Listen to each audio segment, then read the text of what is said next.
Yung ano po ni Tatay Digong. Yun na. Wait lang po guys.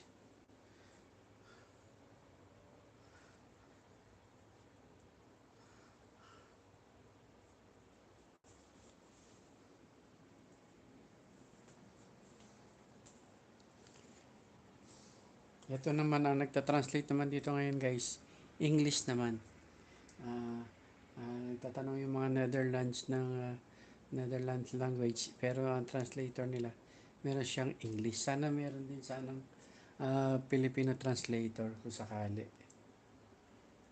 Hintay-hintay lang po natin guys. 5 minutes guys.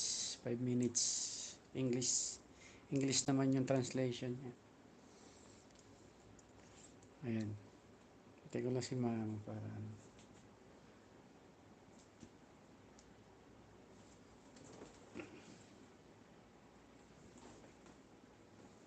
Ayan na.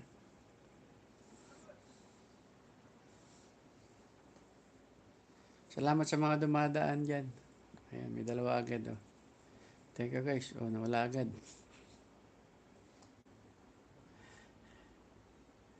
Irati.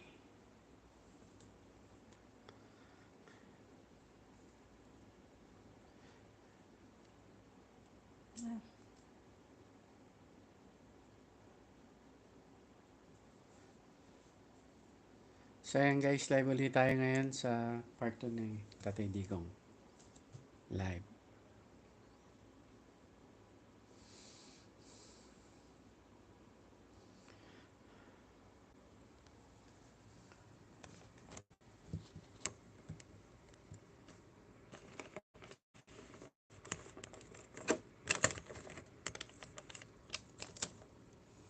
Ayan na.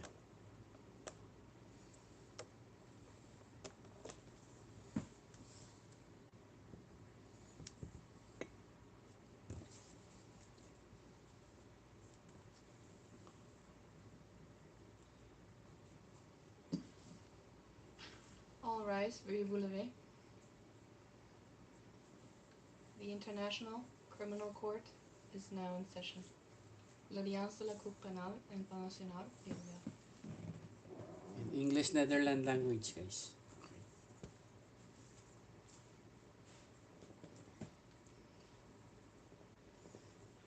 Please be seated. Veuillez vous asseoir.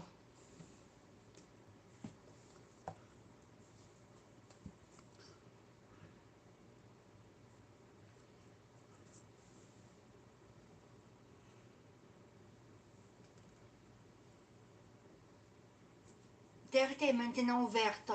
Je souhaite la... Good morning. I would like to welcome everyone inside and outside of the courtroom. Now, before we start with today's initial appearance, I would like to remind you that the Chamber has authorised video recordings and the taking of photographs. Please go ahead.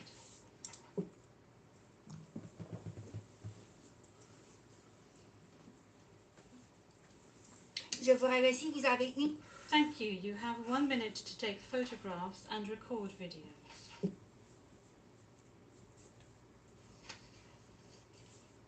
And guys, mali pala akong translation kanina. Pwede pala mag-video tsaka autograph. Pero after 2 minutes lang. Tapos noon, pag nag-start na magsalita, bawal na po mag-video.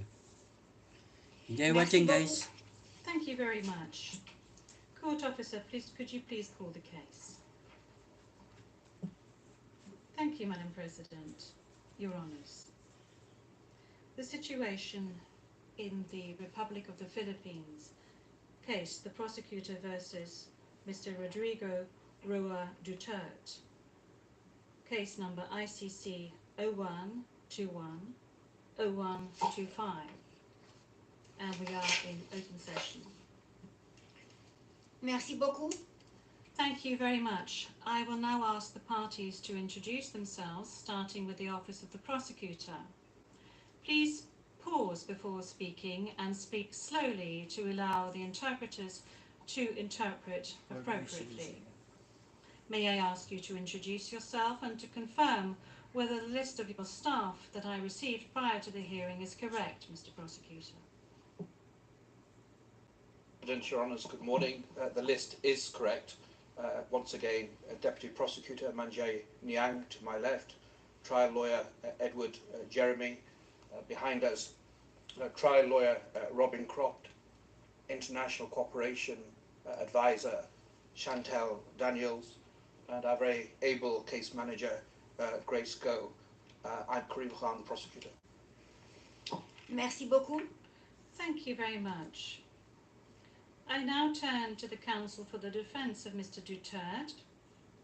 As everyone can see, Mr. Duterte is present and is attending the hearing via video link. As Mr. Duterte made a long journey involving a considerable time difference, the chamber authorised Mr. Duterte to follow the hearing at a distance. His counsel, however, is present with us in the courtroom. Thank you, counsel. Please introduce yourself. Good afternoon, Your Honours. I am Salvador C. Medjaldea, counsel for Rodrigo Roa Duterte. Merci beaucoup. Thank you very much. Thank you very much, counsel. I will now introduce the chamber. By my side, we have the Judge Rain Adelaide Sophie Alapine Gamsu, the Vice President of the Court, and Judge Maria del Socorres Flores Liera. I am the presiding judge of the pretrial chamber 1 of the court, and my name is Julia Antonella Mortok.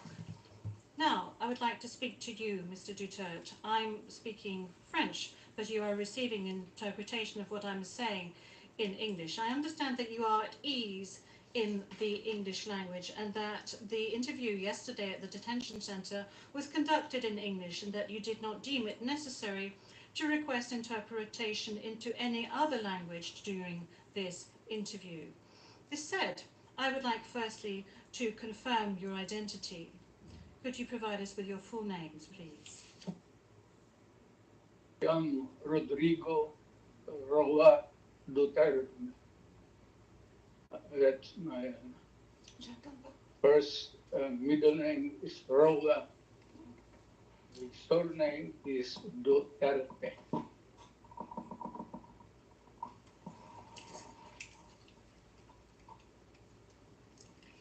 Merci beaucoup. Thank you very much. What is your date of birth? Again, Director, shout out. Thank you for watching. Can we request that the question be repeated? I don't think he heard it. Thank you. Repetition from the English booth. What is your date of birth? Yes, thank you very much, counsel. I was asking quite simply of Mr. Duterte what his full names were, and then I subsequently asked him what his date of birth was and what his place of birth is. Is that all right, counsel? of course, my birth day is March 28, 1945. I was born in the province of Leyte in the Philippines.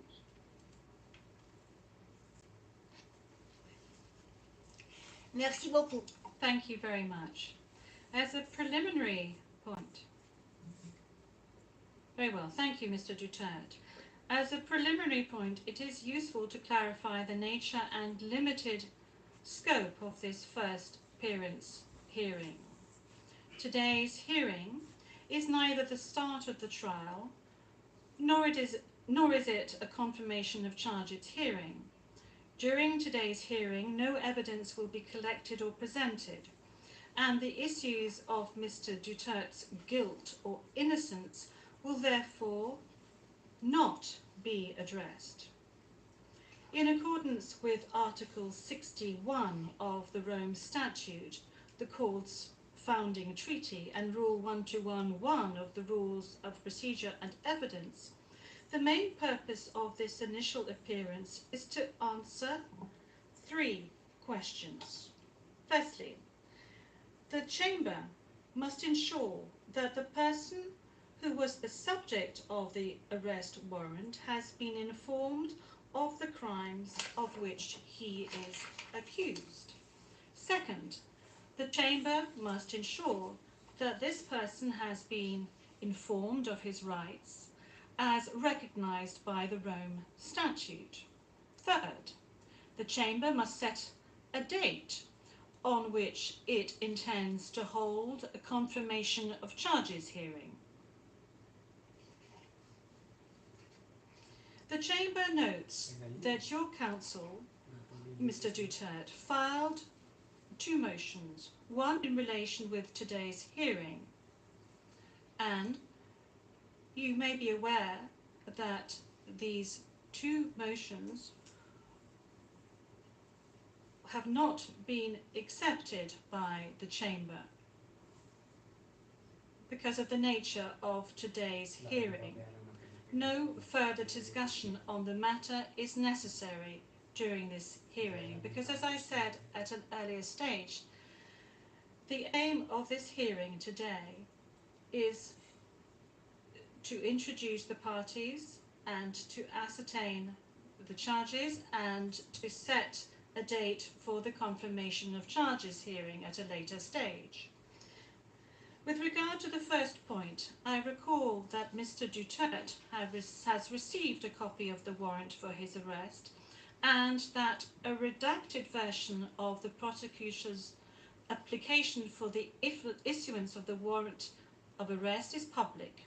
I will now ask the court officer to read the charges against him. The charges will be read in English. Please, over to you, Madam Courtroom Officer. Thank you, Madam President. Your honours. On 7 March 2025, Pre-Trial Chamber 1 concluded that there were reasonable grounds to believe that Mr. Duterte is criminally responsible pursuant to Article 25(3)(a) of the Rome Statute as an alleged indirect co-perpetrator for the crime against humanity of murder pursuant to Article 7(1)(a) of the statute as follows. A. Murder of at least 19 persons, allegedly drug pushers or thieves, killed by members of the Davao Death Squad in various locations in or around Davao City, Philippines between 2011 and 2016. B. Murder of at least 24 persons, allegedly criminals, such as drug pushers or thieves or drug users, killed by or under the supervision of members of the Philippines law enforcement, sometimes with the assistance of persons who were not part of the police, at various locations in the Philippines between 2016 and 2019. Merci beaucoup, Madame la... Thank you, Madam Courtroom Officer. Mr. Duterte, I'm not going to ask you to stand up because I know your condition, so I'm going to allow you to remain seated. You have just heard the reading of the charges, which are in accordance with the content of the arrest warrant you received. This means that you have been informed of the crimes of which you are accused. And this concludes the examination of the first point mentioned above. I will now turn to the second point, which concerns your rights as a suspect before this court.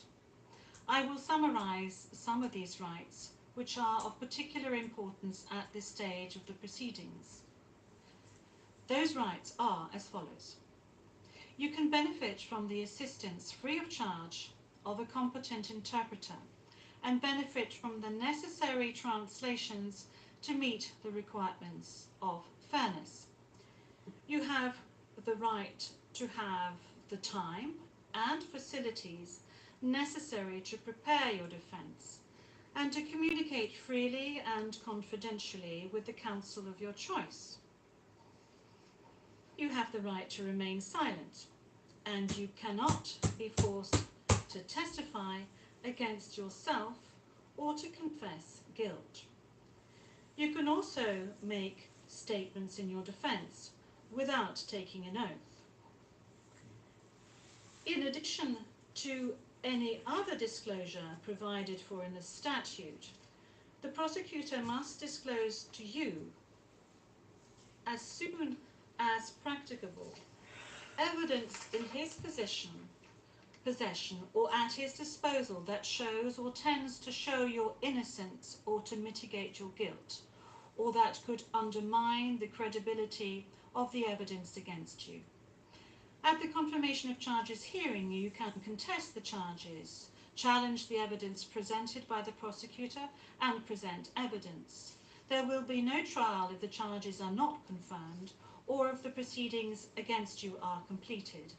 You have the possibility to make an application for interim release pending trial. And finally, Mr. Duterte, you have the right to be informed as soon as possible and in detail of the nature, cause and content of the charges in the language that you fully understand and speak. Counsel, have you understood? We're listening, ma'am.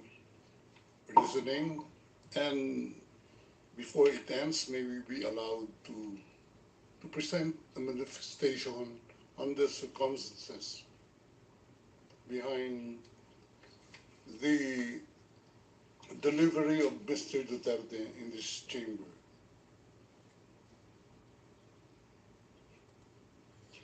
Oui, maître, je dois d'abord demander Yes, counsel. This is as part of the procedure, and as we've said since the very outset, I need to ask Mr. Duterte himself to make observations as to the condition of his surrender to the court and the conditions of his detention at the detention facility of the court since his arrival. If he can please tell us these details. Thank you. Can I... Oui, maître. Oui. The presiding judge. Yes, counsel. Please. 2 days ago, the whole world has witnessed the degrading fashion in which a former president of a sovereign country was bundled into a private aircraft and summarily transported to The Hague. To us lawyers, this would be called an extrajudicial rendition. To the less legally inclined, it was a pure and simple kidnapping. My client was denied all access to the legal recourse in the country of his citizenship, and this all in the nature of political score settling. Two troubled entities struck an unlikely alliance, an incumbent president who wished to neutralize and choke the legacy of my client and his daughter on the other hand, and a troubled legal institution subject to delegitimization and desperate for a price cuts and a legal show today on the other hand. With this in mind, it is not surprising that my client was abducted from his country. ICC private jets do not drop out of the thin air. That jet which received my client was coordinated in advance. The UAE is not a state party to the ICC and has no obligation to cooperate with the court. Yet my client sat in transit in that country for more than 5 hours.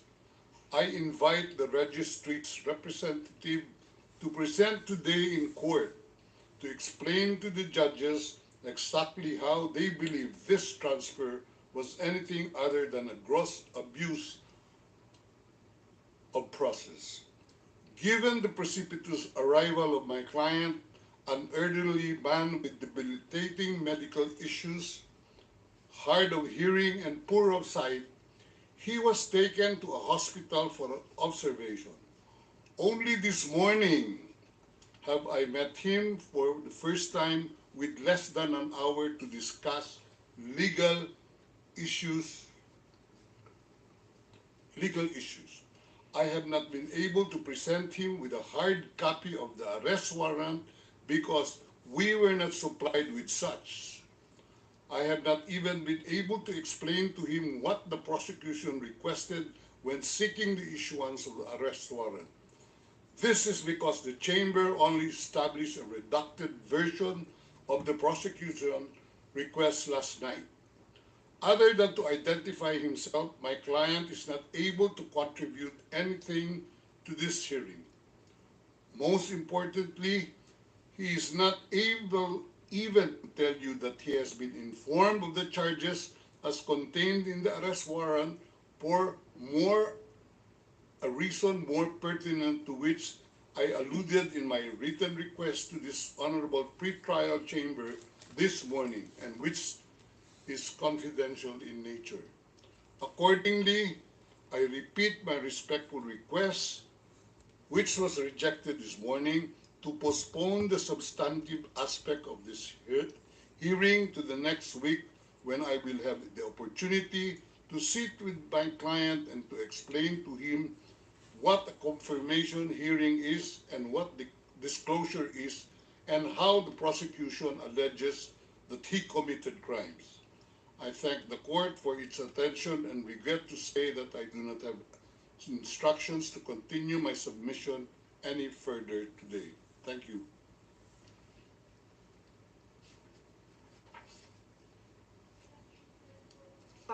D'abord, concernant Thank you, Counsel. Now, with regard to the health issues of Mr. Duterte, I believe that the court has taken specific measures with regard to his health situation, and I note that subsequent to his arrest and when he arrived at the detention center, the court's doctor was of the opinion that you were fully mentally aware and fit, and that you have undergone further checks and tests at the detention facility. And when you broached health matters, that's saying that you were not able to come to the hearing, the doctors who consulted with you were of the opinion that Mr. Duterte was not in a position to come to the hearing physically, but that if he gave a written permission, he would be able to take part via video link. Now, that is with regard to the health matters that you just mentioned. They are very important, especially concerning the matter of age. Now, with regard to the rights of Mr. Duterte, we have before us the registrar's or the registry's report that says that Mr. Duterte has been informed of his rights, including Articles 66 and 67 of the Rome Statute, and that that he is aware of his rights and that he is also aware of the charges against him. We have before us the report of the registry saying that he was also aware of the warrant of arrest in the English language and that he is very well versed in the English language. Once again, you have the possibility of these charges being read in English, which was the case today. I have read to you in the French language the rights that he has, Mr. Duterte, before this court, and I'd like to specify once again that this is an initial hearing in order for Mr. Duterte to be aware of his rights and the charges against him. And then there will be a full procedure that will unfurl leading up to the confirmation of charges that will enable Mr. Duterte to raise all the matters that you have just raised with regard to the warrant of arrest, with regard to the crimes committed, with regards to the charges and any other matters associated with his arrest, and the matters of jurisdiction of the court. You have the opportunity to do this throughout these proceedings leading up to the actual confirmation of charges hearing. Now, counsel, with regard to your request for another hearing to be held next week. Well, your initial request, that was. This was not accepted by the court. Now, you have seen the two decisions of the court that have been disclosed to you, and you are aware of the fact that these two decisions were refused. And this is by dint of the fact that this first initial appearance hearing does not need much preparation, as I have said to you on a number of occasions. I am now going to move on to the third stage, which is to set the date for the confirmation of charges hearing. After assessing all factors, including the need for the parties and participants to adequately prepare, as well as Mr. Duterte's rights, including his right to be tried within a reasonable time, the date for the commencement of the confirmation of charges hearing is September the 23rd, 2025.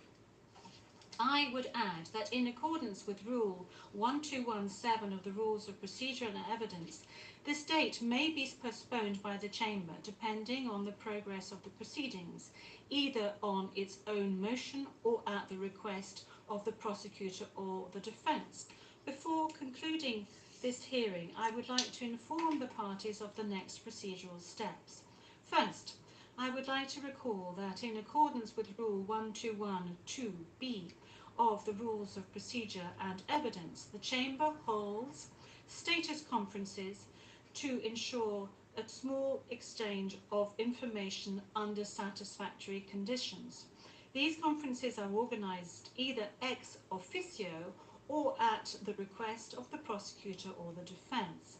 Secondly, a set of decisions will be taken in a timely manner to ensure that the proceedings progress smoothly and expeditiously. More specifically, I am referring in particular to a decision on the arrangements and procedure for the disclosure of evidence, and a decision setting a timetable for the disclosure of evidence in such a way as to ensure orderly and efficient disclosure between the parties. In this regard, the Chamber orders the prosecutor to begin disclosing today the information on the basis of which the warrant of arrest was issued, and to complete this disclosure no later than within the next 7 days. The Chamber will also issue a decision on the participation of the victims who, according to the statute of the court and to the extent permitted by the Chamber, are authorised to present their views and concerns at this stage of the proceedings.